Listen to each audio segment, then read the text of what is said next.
تعرفوا إيه اللي حصل النهارده في مصانع النساجون الشرقيون؟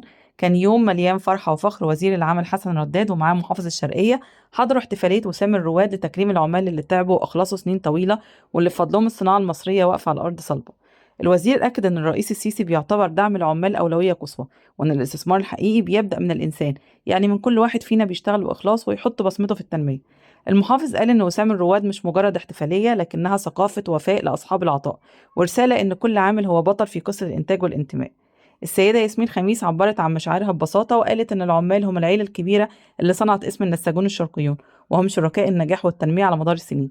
الجولة داخل المصنع ورت إزاي بيطوروا بيئة العمل من خلال خطوط الإنتاج الحديثة لآليات السلامة، علشان الإنتاجية تزيد والمنتج المصري يثبت نفسه في الأسواق العالمية.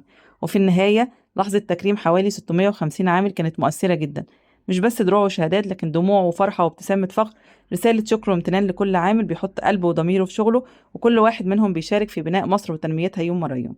وسام الرواد مش مجرد اسم، ده عهد وفاء بين العامل والوطن، عهد إن كل عرق هو طوب في بناء الجمهورية الجديدة، وكل إيد بتشتغل بإخلاص هي إيد بترفع اسم مصر عالي.